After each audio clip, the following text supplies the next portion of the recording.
चोर और पंडित की शिक्षाप्रद कहानी। कहानी भले ही पुरानी है, लेकिन उससे जो सीख मिलेगी उतनी ही महत्वपूर्ण और काम की है। एक गांव में एक मंदिर था। उस मंदिर में एक पंडित काफी सालों से सेवा कर रहा था। हर दिन मंदिर की पूजा पाठ, साफ सफाई और अन्य काम पंडित करता था। अपना जीवन उसने भगवान की सेवा में समर्पण कर रखा था। फिर भी इस पंडित में धन को लेकर माया काफी ज्यादा थी और इसीलिए वह बहुत कंजूस भी था। त्योहार या उत्सव के समय पंडित को लोगों से काफी अच्छा दान मिलता। कई लोग उसे काफी सारा पैसा भी देकर जाते थे। पंडित ने सालों से उसे मिलने वाला पैसा सोना और चांदी एक पोटली में जमा कर रखा था। कंजूस पंडित इस पोटली को हमेशा अपने पास रखता था। गांव के लोग कंजूस पंडित के स्वभाव को और उसके पास रखी धन की पोटली के बारे में अच्छे से जानते थे। एक बार इस गांव में एक चोर आया। लोगों से उसे किसी तरह पंडित की उस धन वाली पोटली के बारे में भी पता चल गया। चोर ने इस पोटली को चोरी करने का मन बनाया। उसने पंडित पर कई दिनों तक नजर रखी, लेकिन उसे एक भी मौका उस पोटली को चुराने का नहीं मिला, क्योंकि पंडित एक पल के लिए भी उस पोटली को अपने से जुदा नहीं करता था। चोर हार मानने वाला नहीं था। उसने एक योजना बनाई। चोर ने पंडित का शिष्य बनकर उस पोटली को चुराने का तय किया। चोर भेष बदलकर पंडित के पास पहुंच गया और उसने पंडित की काफी तारीफ की।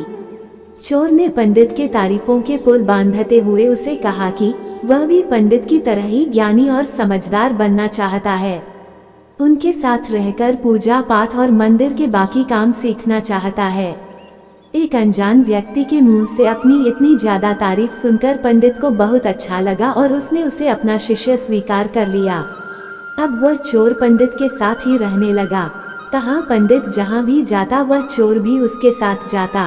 पंडित का भरोसा जीतने के लिए चोर अब उसके अन्य निजी काम भी करने लगा, जैसे पंडित के कपड़े धोने, उसके लिए खाने का इंतजाम करना। धीरे धीरे पंडित को उस चोर पर काफी ज्यादा भरोसा हो गया। एक दिन पंडित और चोर किसी दूसरे गांव जा रहे थे। वहां रास्ते में एक नदी के पास भी लोग ठहरे। पंडित को नदी के पानी में नहाने की इच्छा हुई।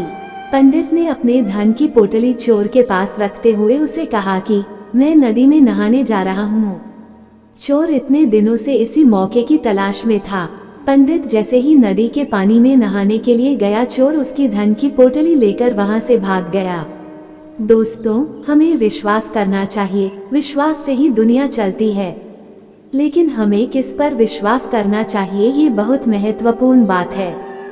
हम किसी ऐसे अनजान व्यक्ति पर बिल्कुल भरोसा नहीं कर सकते जिसे हम अच्छे से जानते ना हो, जिसके भूतकाल के बारे में हमें ज्यादा कुछ पता ना हो। दोस्तों, इसी प्रकार की इंटरेस्टिंग स्टोरी सुनने के लिए चैनल को subscribe, like and bell icon जरूर प्रेस करें।